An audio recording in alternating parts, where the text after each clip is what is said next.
स्वागत आप सभी का स्वराज एक्सप्रेस पर। आप देख रहे हैं हमारा खास कार्यक्रम राजनीति। मैं हूं ताबिश रजा और बात आज राजनीति में होगी दिल्ली सरकार और जेएनयू के पूर्व छात्र संघ अध्यक्ष कन्हैया कुमार की।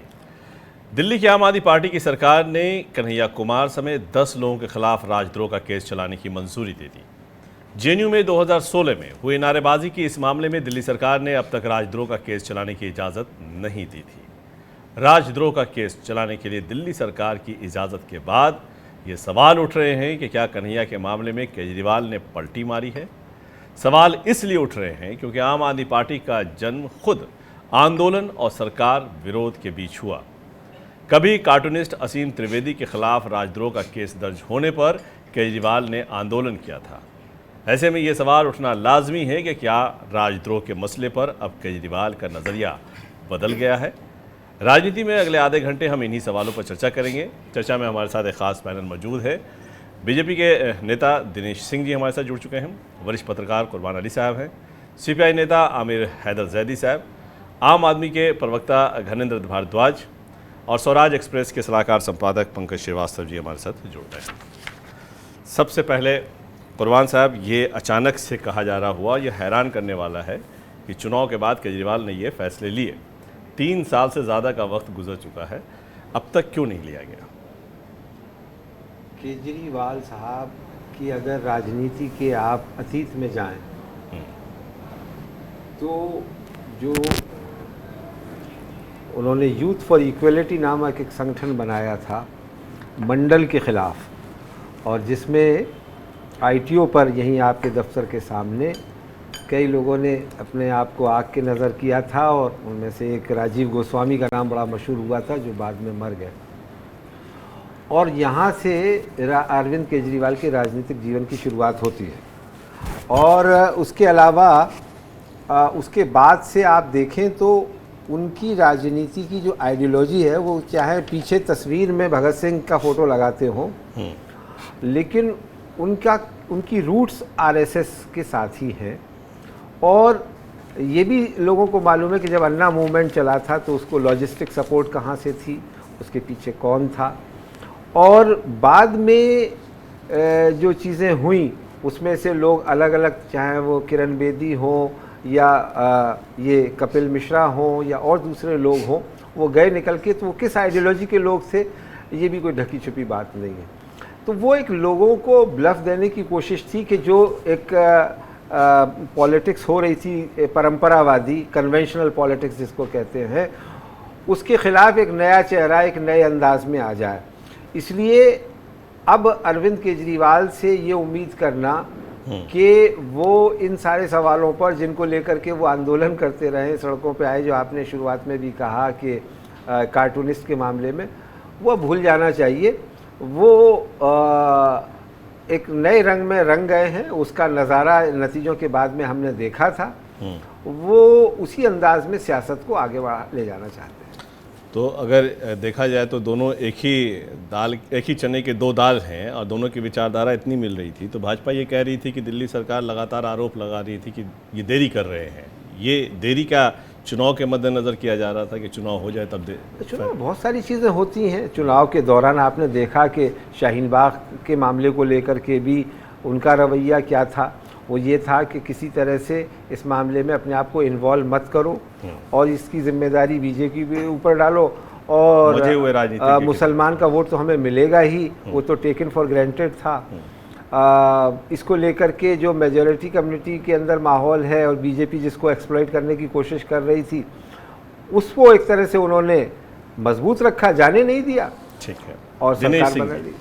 आप लोग ये आरोप लगा रहे थे कि केजरीवाल जो हैं इसमें सहमति नहीं दे रहे हैं, अनुमति नहीं दे रहे हैं, अब तो उन्होंने दिए हैं, क्या अब आप लोग संतुष्ट हो गए? नहीं, इसमें संतुष्टि और असंतुष्ट होने की कोई बात नहीं है। जहाँ से बात कुर्बान जी ने शुरू किया था, मैं उसी को आगे बढ़ाता हूँ। कुर्बान जी ने उसको इस्टेब्लिश करने की कोशिश की भारतीय जनता पार्टी और संघ से। ऐसा नहीं है, वो तो कांग्रेस के इशारे पे पहले भी नाच रहे थे, आज भी नाच रहे हैं। इसलिए मैं कह रहा हूँ कि चुनाव में जब जाने की बारी आए तो किसके साथ वो जाना चाहते थे। जब गठबंधन, पहली बार गठबंधन में सरकार बनी तो किसके साथ उन्होंने सरकार बनाई, और अभी फिर जब चुनाव, अभी हाल फिलहाल में जब चुनाव हुआ तो कांग्रेस पार्टी किसके समर्थन में चुनाव नहीं लड़ी, सारे कैंडिडेट उतारने के बाद भी। तो ये जग जाहिर है, किसी के बताने की आवश्यकता नहीं है। और जो लोग ये कह रहे हैं कि क्या अरविंद केजरीवाल, आपने भी कहा क्या पलटी मार दी, अरविंद केजरीवाल की तो पलटी मारने की आदत बहुत पुरानी है। किसके किसके साथ उन्होंने पलटी नहीं मारी? उनको प्रयोग करना और छोड़ देना ये केजरीवाल की फितरत है। अगर इसमें किसी को कोई संशय है तो संशय नहीं होना चाहिए। पलटी मार गए अन्ना हजारे के, किसके साथ नहीं मारे? कुमार विश्वास के साथ, किसके साथ उन्होंने विश्वासघात नहीं किया? तो इसलिए ये कहना, और यही क्योंकि उनकी स्पीच देखिए, या 4 साल 20 दिन हो गया, 420 पूरा हो गया और 420 का काम कर रहे हैं। ये घटना 19 फरवरी 2016 की है, 2016 की। और सीएम अरविंद केजरीवाल का मार्च 16 में एक ट्वीट करते हैं, वो कहते हैं brilliant speech by Kanhaiya Kumar. ये उनका ट्वीट है, रिकॉर्डेड ट्वीट है उनका, वो उनका बखान करते हैं। आज क्या ऐसा हो गया कि जो कुंडली मारकर 4 साल 20 दिन जिस कुंडली पर बैठे थे और जिसकी मांग बार बार भारतीय जनता पार्टी कर रही थी कि जो अनुमति देने की बात है, उन पर केस चलाने की बात है, जो तो उसको क्यों नहीं आप देते? लेकिन एक कांग्रेस के इशारे पर, क्योंकि इसलिए मैं बार बार कांग्रेस का नाम ले रहा हूं कि जब मसला ये हुआ था जवाहरलाल नेहरू विश्वविद्यालय में, तो उसका समर्थन देने के लिए, टुकड़े टुकड़े गैंग का समर्थन देने के लिए तत्कालीन राष्ट्रीय अध्यक्ष राहुल गांधी जी खुद वहां गए थे।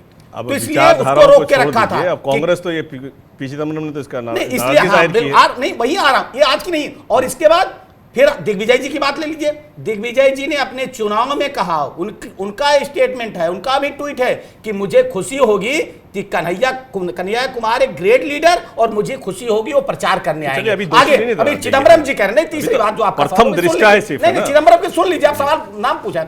चिदम्बरम तो अपने से बड़ा कोई वकील मानते नहीं है, कह रहे हैं राष्ट्रद्रोह बनता ही नहीं है। चिदम्बरम तो जब गए थे तिहाड़ ना, तब भी केस को नहीं मार रहे, तो तिहाड़ हो क्या है, कितने दिन में जमानत मिली जान लीजिए। ये हमेशा से कांग्रेस पार्टी का चरित्र रहा है, वो हमेशा देश विरोधियों के साथ और देशद्रोहियों नहीं, आतंकवादियों के साथ खड़ी है। सोनिया गांधी रो रही थी आतंकवादी के बारे में, ये कौन सा चरित्र है कांग्रेस पार्टी का? अब आप सीधे तौर पर कांग्रेस को उसके साथ है, कांग्रेस के खिलाफ ही कन्हैया ने वहां पर बिल्कुल सरकार एक थाली के 2 चट्टे बट्टे हैं, उन्हीं की सरकार थी, तभी वो उतना आगे बोल रहे जी, थे। एक थाली के 2 चट्टे बट्टे हैं, चेहरे अलग हैं। पंकज जी, क्या केजरीवाल केंद्र सरकार को नाराज नहीं करना चाहते हैं अब, या फिर कोई अंदर खाने डील हो गई है? क्योंकि पलटी मार की बात आ रही, कई ऐसे ट्वीट हैं कि जैसे कि अनुराग कश्यप ने कहा कि कितने में बिक गए, क्या ये? देखिए, इसको ऐसे समझना होगा कि केजरीवाल ने जब पॉलिटिक्स शुरू की थी, पॉलिटिक्स में आए थे, तो उसके पीछे जन संगठनों और जन आंदोलनों का एक बड़ा समर्थन उनके साथ था।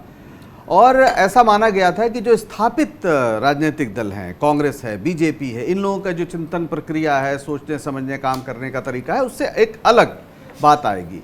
लेकिन धीरे धीरे केजरीवाल ये कहने लगे कि वो विचारधारा महत्वपूर्ण नहीं है, और ये पिछली बार ही उन्होंने कहा था कि हमें तो जनता के हित में काम करना है, लेकिन विचारधारा महत्वपूर्ण होती है, ख़ास तौर पर इस मुद्दे पर। क्योंकि देखिए, अभी बीजेपी के जो प्रतिनिधि हैं बार बार राष्ट्रद्रोह जैसा शब्द इस्तेमाल कर रहे हैं। राष्ट्रद्रोह जैसा कोई कानून इस देश में नहीं है। राजद्रोह है, जिसके बारे में आज़ादी के पहले भी लगातार ये मांग उठी थी, क्योंकि उसमें गांधी जी से लेके सारे वो लोग जो सरकार का विरोध करते थे, उस पर राजद्रोह का आरोप लगता था, उसके तहत वो जेल में जाते थे। और एक बड़ी मांग थी कि राजद्रोह के इस कानून को ख़त्म किया जाए।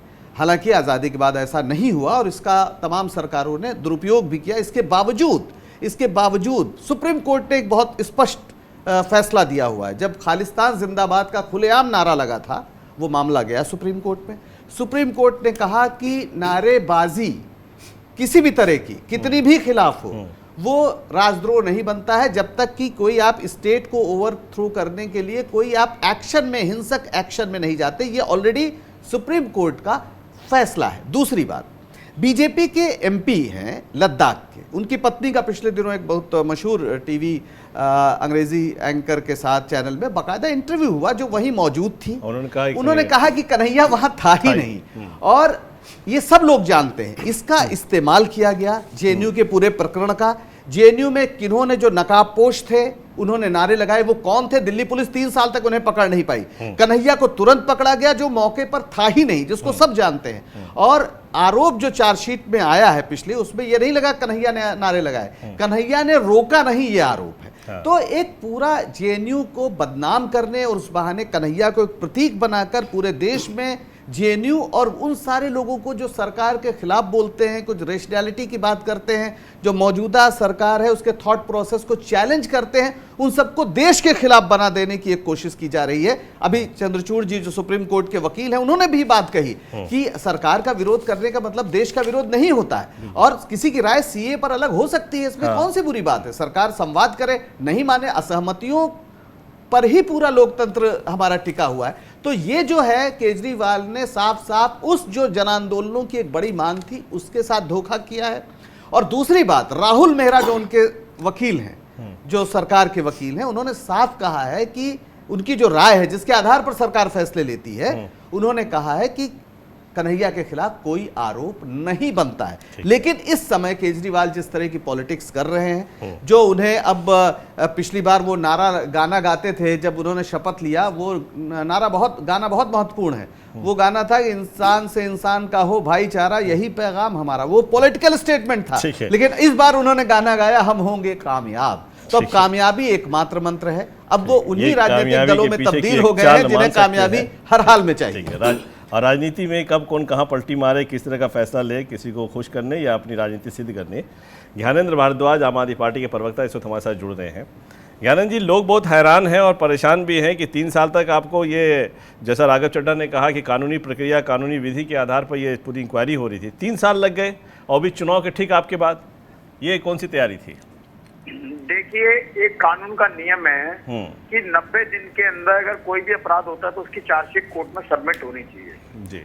दिल्ली पुलिस को 3.5 साल लग गए चार्जशीट सबमिट करने में, जबकि ये वही दिल्ली पुलिस है 2016 में जेएनयू में इस तरीके के नारे लगे थे। तो ये वही दिल्ली पुलिस है जो कह रही थी कि हमारे पास वीडियो फुटेज है, हमारे पास वीडियोज है, कई न्यूज चैनल ने भी उसको चलाया। अगर आपके पास एविडेंस थे, आपके पास वीडियोस थी, तो आपने 90 दिन के अंदर चार्जशीट क्यों नहीं सबमिट करी? हमारे पास किसी भी चुनी सरकार के पास कोई मामला नहीं है। हमारी सरकार का, किसी चुनी सरकार का कोई मतलब नहीं है। ये प्रोसेस है, लीगल प्रोसेस है कि वहां से फाइल जाती है लॉ डिपार्टमेंट के पास। लॉ डिपार्टमेंट उसको स्टडी करता है। लॉ डिपार्टमेंट स्टडी करने के बाद जो लॉ डिपार्टमेंट की ओपिनियन होती है, वो ओपिनियन बना के होम डिपार्टमेंट को भेज देता है। होम डिपार्टमेंट उसको स्टडी करता है, होम डिपार्टमेंट की जो ओपिनियन होती है वो उसको कर देता है। और ये 20 तारीख को होम डिपार्टमेंट ने कर दी थी। आज 29 तारीख को इस बात की चर्चा हो रही है। क्यों चर्चा हो रही है? हमारी समझ से बाहर है और हमारी सरकार का कोई लेना देना नहीं है। ये एक लीगल प्रोसेस है, एक प्रोसीडिंग, एक कानूनी प्रक्रिया। ठीक है, अगर ये लीगल प्रोसेस है तो दिल्ली पुलिस तो अदालत में गई थी, अदालत ने कहा कि जब तक सरकार की सहमति नहीं होगी तब तक इसकी सुनवाई नहीं करेंगे। अब आपने इस पर सहमति जता दी, आपको प्रथम दृष्टया में लग रहा है कि उन पर राजद्रोह का केस चलना चाहिए, तो अब आपको क्या निकल कर आ गया? क्या आपको फाइंड कर पाए आप जो आप कह रहे हैं कि उन पर केस चलना चाहिए? सवाल उन लोगों से पूछो जिन्होंने 3.5 साल चार्जशीट सबमिट कराने में लगा दिए। जो काम 90 दिन का था उसको 3.5 साल लगा दिए। सवाल उन लोगों से पूछना चाहिए। इन लोगों को माफी मांगनी चाहिए देश से। इन लोगों को कहना चाहिए कि हमारी पुलिस नाकाम थी, हमारी पुलिस काम करने में विफल रही, हमारी पुलिस के संरक्षण उठाने में विफल रहे। ये उन लोगों को जवाब देना चाहिए। ठीक है, अगर उनसे सवाल है तो आपकी सरकार ने क्यों किया, इसका जवाब दीजिए। अरे सर, मैं फिर कह रहा हूँ, सरकार का कोई मतलब नहीं। किसी भी चुनी सरकार का, किसी मुख्यमंत्री का कोई हस्तक्षेप नहीं होता। ये कानूनी प्रक्रिया, न्यायिक प्रक्रिया, इसमें कोई इंटरवेंशन नहीं कर सकता। हमारी सरकार ने पिछले 5 साल में हमारे विधायकों पे केस दर्ज हुए, हमारे विधायकों के केस पे हमने फाइल नहीं रोकी, तो इसका तो कोई मतलब ही नहीं था। हमारे विधायकों के भी जो केस हुए, जो दिल्ली पुलिस ने केस देखिए, सरकार की अनुमति उसमें जरूरी थी, तभी कोर्ट ने कहा था कि आपने पेपर तो रख दिया मेरे सामने, लेकिन आपको सरकार जब तक अनुमति नहीं देगी दिल्ली पुलिस की, हम इस चार्जशीट पर सुनवाई नहीं करेंगे। अब आप कह रहे हैं कि हमने प्रथम दृष्टया में मान रहे हैं कि वो राजद्रोह है। आप कह रहे हैं कि हम, देखिए, आपके ही नेता राघव चड्ढा ने कहा है कि कानूनी प्रक्रिया में समय लगता है, 3 साल लग गए तब जाके। इस देश में न्याय तंत्र है, इस देश में न्यायिक व्यवस्था है। न्यायिक व्यवस्था पे सबको विश्वास करना चाहिए। जो न्याय तंत्र, जो न्याय, सर मैं तो सीधा से एक सवाल पूछ रहा हूँ, न्याय प्रक्रिया में किसको विश्वास नहीं है? आपकी सरकार ने किस आधार पर किया है अनुशंसा, ये बता दीजिए ना। क्या आप लोग को भी लग रहा है कि कन्हैया राजद्रोह का केस बनता है उस पर? अरे सर, मैं कह रहा हूँ फिर सरकार पे आ गए। अरे सरकार का कोई मतलब ही नहीं है।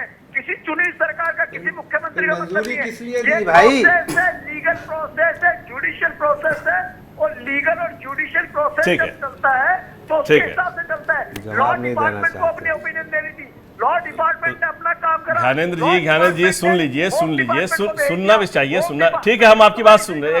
एक सवाल कुर्बान साहब पूछना चाह रहे हैं, फिर आपकी सरकार ने सहमति क्यों दी?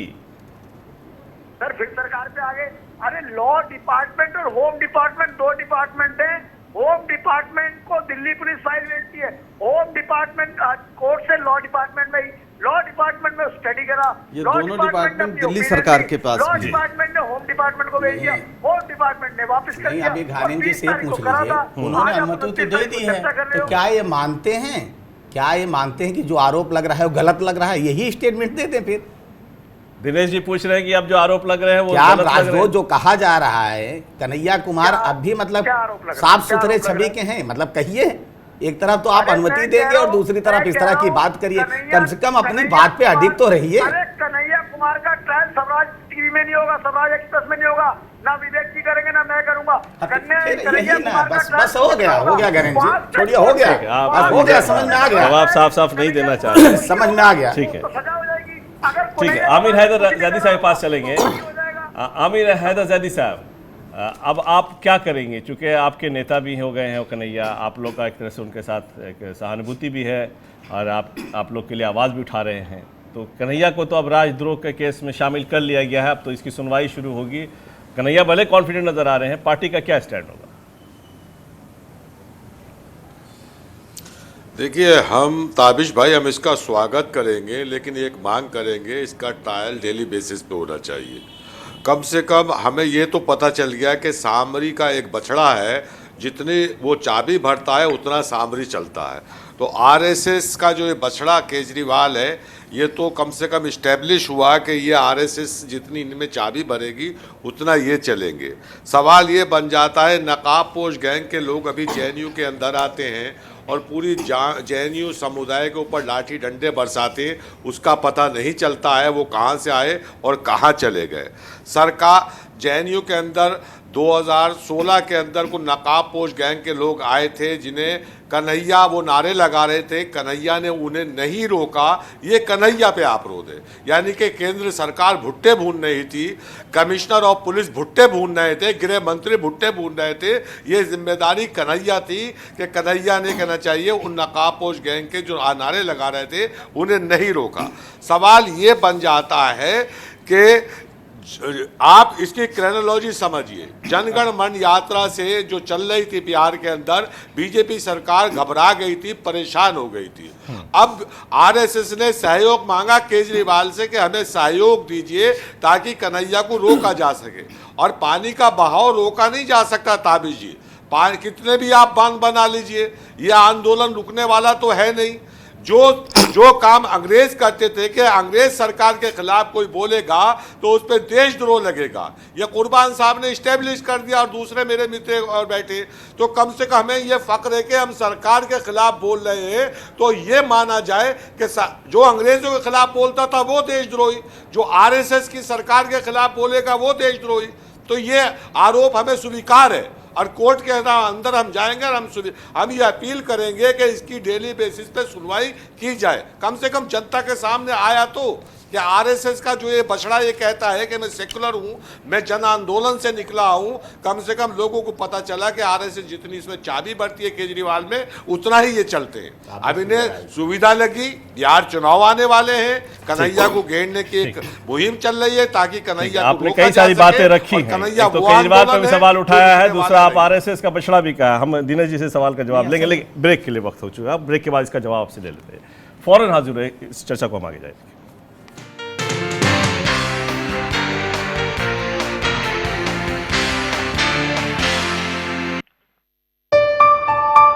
चलो इतिहास के कुछ पन्ने पलटते हैं, चलो उस दौर में कुछ दूर चलते हैं। हो बात ग्वालियर की या हो कहानी मुमताज की, बेगम नवाब की झलकियां या हो बात काले ताज की, हर तरफ पसरा यहाँ इतिहास है। यूं ही नहीं कहते सभी, मध्य प्रदेश तो कुछ खास है। वक्त के निशान।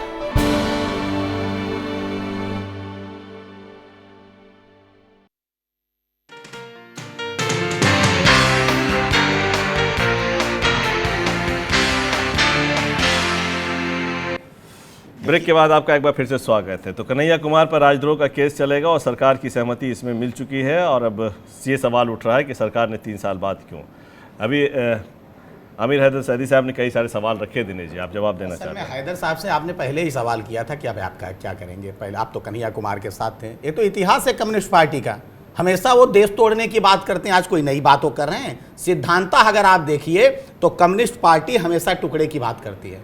ये 1962 में आप देख लीजिए, यही कह रहे थे। ये कह रहे थे पूरब से एक रोशनी इनको दिखाई दे रही है, तो हमेशा तो इनका आकर्षण वही रहता है। तो कन्हैया कुमार उसी ग्रुप के हैं। और जब तक कुंडली मार करके, मैं बीच में नहीं बोला, मैं चाहता तो बीच में बोल सकता था। बहुत शॉर्ट मैं ये कह रहा हूं, जवाब दे दीजिए। जरा सुन लीजिए ना, बीच में बोलने की बीमारी नहीं, आपको जरा सुनने की बीमारी नहीं। सुनिए, सुनिए, आप कह रहे थे जब तक वो कुंडली मार कर बैठे थे तब तक तो गाय और बछड़ा आपका लग रहा था। जैसे उन्होंने फाइल पे साइन कर दिया, आप बछड़े को दूसरे दरवाजे में भेज दिए। एक बात तो इसलिए अपना बछड़ा अपने पास रखिए, वो वक्त के साथ चारा कहीं पाके जाने वाला बछड़ा नहीं, वो बछड़ा आप ही का है। और दूसरी बात, अभी पंकज जी ने पंकज जी ने कहा कि चूंकि जो अब अभी इसी की बात हमारे कम्युनिस्ट पार्टी के साथ ही कह रहे थे कि जो भी सरकार का विरोध करेगा वो राजद्रोही हो। नहीं, बार बार हमारी पार्टी और मैं स्वयं आपके चैनल पे कह रहा हूं कि आप सरकार की नीतियों का विरोध करिए, खुलकर करिए। आप सरकार के मंत्रिमंडल का विरोध करिए, प्रधानमंत्री का विरोध करिए, लेकिन आप विरोध करते करते अगर आप राष्ट्र का विरोध करने लगेंगे तो भारतीय जनता पार्टी की सरकार या मुल्क का कोई भी व्यक्ति जो भारत माँ से, इस मुल्क से प्यार करता होगा, वो उसके साथ नहीं खड़े होगा। होगा तब ना कि भाई राष्ट्र का विरोध किया। नहीं, नारा क्या था? नारा में तो कह रहा है कि आप इसकी डे टू डे में नारा क्या था? नारा ये था कि भारत की बर्बादी पर जंग रहेगी जारी। और ऐसे नहीं हुआ, 13 वीडियो उसको जांच के बाद प्रूफ हुए। आप पढ़े लिखे, आपके मन का नहीं होगा तो राजद्रोह नहीं है। तो हो जाए कि हाँ वाकई जो केस बनता है, जो सजा बनती है, वो हिंदुस्तान की बर्बादी तक जंग लगने की बात करेगा, वो राजद्रोह नहीं है। नहीं, वो सरकार का विरोध है। शर्म आनी चाहिए। मैं बीजेपी के विचार का समर्थन, बीजेपी के प्रतिनिधि हैं, उनसे मेरा विनम्र निवेदन है कि इस पर एक नया कानून बनवाएं, क्योंकि फिलहाल जो इस देश में कानून है वो किसी भी तरह की नारेबाजी की, मैंने कहा ना, खालिस्तान जिंदाबाद का नारा लगाया गया, यही आरोप चला और सुप्रीम कोर्ट ने उसको खारिज कर दिया। खालिस्तान पाकिस्तान जिंदाबाद करिए, आप कहेंगे भारत की बर्बादी पर जंग रहेगी जारी। तो उनको पकड़ नहीं, अब आप बीच में बोल रहे हैं, अब आप बीच में बोल रहे हैं। नहीं, अब आप बीच में बोल रहे हैं, अब आप नहीं, अब कार्रवाई हुई है, अब आप कुंडली मारकर जब बैठे लोग एक करके आपने बोला, उन्होंने सुना, अब आपने भी नहीं सुना, उनको भी सुनने नहीं सुना। वहां पर जो मोटे मोटे अधेड़ लोग लगा के गए थे चेहरे पे नकाब, वो कौन है? उसका दिल्ली पुलिस नकाब खुलेगा। फिर आप बोल रहे हैं तो अभी आप शांत रहिए। अब आप भाषण दे रहे थे, दूसरों बीच में नहीं बोलते, आप चुप रहिए। अभी उसको देखिए, ये भी सवाल केजरीवाल पे ही उठते हैं, ये भी केजरीवाल पे ही सवाल के लोगों का साफ कहना है कि बाहर के लोग साजिश के तहत वहां नारे लगाने भेजे गए, वो अदालत में जाएगा। तो अदालत में, अरे भाई बोलने तो आप अजीब बात कर रहे हैं भाई। अब आप वो बोल रहे थे तो आप बीच में कह रहे थे मेरे बात आप ही तय करेंगे, सब गलत आप ही, अदालत आप ही गवाह, आप ही वकील, आप ही दलील, आप ही जंग का, ऐसे नहीं होता। संघ से अटैच कर देंगे तो नाम ही नहीं ले रहा हूं। कांग्रेस से कहूंगा तकलीफ हो जाएगी। संघ और मैं तकलीफ समझता हूं, पंकज जी, मैं तकलीफ भी समझता हूं। कारण क्या है तकलीफ का? ज्ञानेंद्र जी के पास मजबूरी है आपकी, आपकी मजबूरी है, तकलीफ होना आपकी मजबूरी है। कानून की बात कर रहा हूं, कानून की बात समझिए। यूनिवर्सिटी के लोगों का लगातार कहना था कि बाहरी लोग आए, आप उनको पकड़िए, किसी को नहीं पकड़ा गया। और जिस कन्हैया को लेकर इतनी बात हो रही है, उस कन्हैया पे आरोप ही नहीं नारे लगाने का, मैं ये कह रहा हूं। और सीधी सी बात ये है कि इस समय जिस तरीके का बिहार में जो जिक्र किया, वो एक महत्वपूर्ण बात है। और अभी हमें देखना होगा कि दरअसल पॉलिटिक्स का पूरा जो मसला है, क्योंकि अरविंद केजरीवाल बिल्कुल कह सकते थे कि वो इजाजत नहीं देंगे। उत्तर प्रदेश में जो इस समय मुख्यमंत्री है, उन पे इतने संगीन आरोप हैं जो अदालत में थे, जब वो मुख्यमंत्री बने तो उन्होंने सब वापस ले लिए। ये राज्य का अधिकार है, उन्होंने ले लिया। नहीं, यानी हत्या, बलात्कार, दंगा, मुख्यमंत्री पर कौन सा बलात्कार का आरोप लगा? कौन सा दंगे के? कौन सा बलात्कार शब्द का इस्तेमाल कर रहे हैं? कौन सा बलात्कार?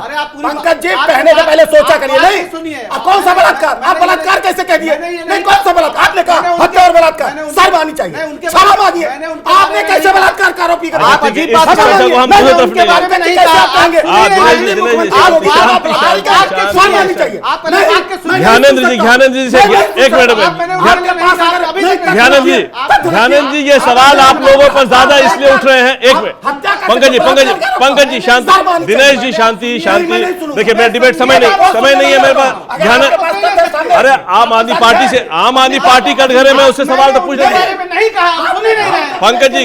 एक मिनट दिनेश जी ध्यानेंद्र जी, अरे सर थोड़ा ये सवाल मैंने कहा कि क्या इस तरह कुर्बान साहब अब आप बताइए कि केजरीवाल कौन सा राजनीति चल रहा है, क्या खेल है उनके पीछे? एक राजनीति दिनेश जी शांति एक मिनट।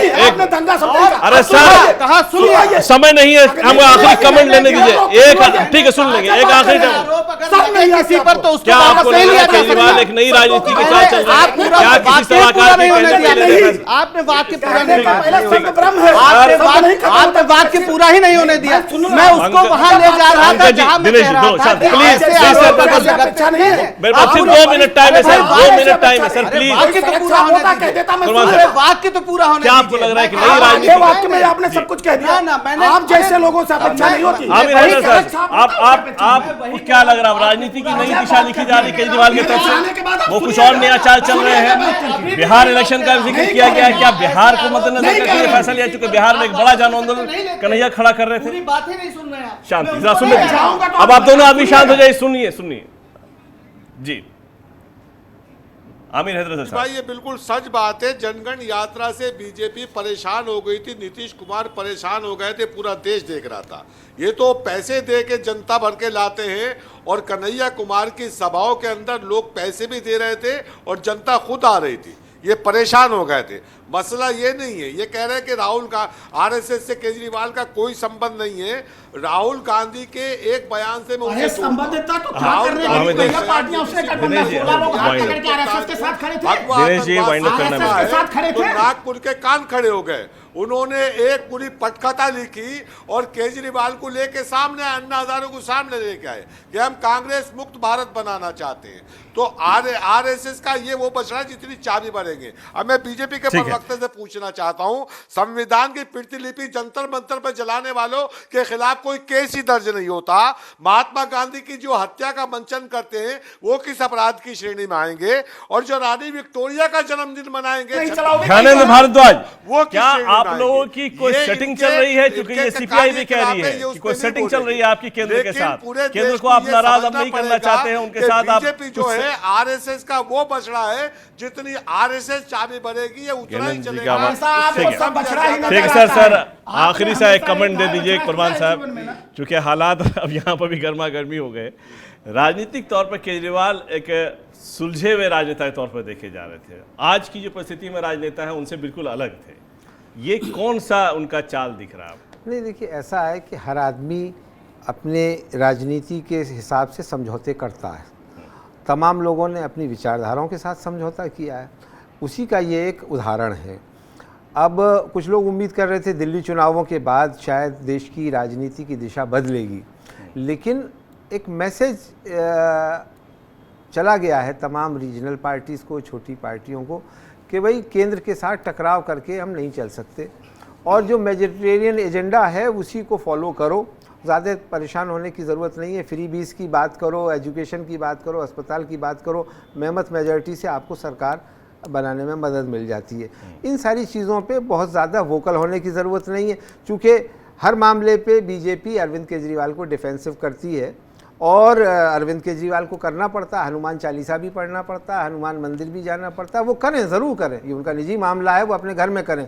लेकिन राजनीति में अगर ये दिखाते हुए वो ये कोशिश कर रहे हैं कि वो हिंदुत्व का एजेंडे को हाईजैक कर लेंगे, वैसा शायद हो नहीं पाएगा। कुर्बान जी, यही तो कांग्रेस पार्टी भी कर रहे थे। राहुल गांधी में त्रिपुट धारण करके राजनीति में समय समय पर राजनेता अपने विचारों को बदलते भी रहते हैं और अपने हित और अपने सुविधा के आधार पर राजनीति भी करते हैं। कन्हैया कुमार तब भी एक मोहरा थे और आज भी एक मोहरा बने हुए हैं। देखिए, इसका राजनीति से अगर वाकई बिहार से जोड़ कर देखा जा रहा है, क्योंकि बिहार में एक बड़ा जन आंदोलन खड़ा कर रखा है, तो क्या वहाँ कन्हैया को आइसोलेट करके या फिर उन्हें राजद्रोह का केस लगाकर आइसोलेट किया जा सकेगा और इसका फ़ायदा दूसरी पार्टियां उठा पाएंगी, और क्या उसके लिए भी केजरीवाल मोहरा बने हैं, ये समय बताएगा। बहुत बहुत शुक्रिया हमसे बातचीत करने के लिए आप तमाम लोगों का। फिलहाल राजनीति में आज इतना ही।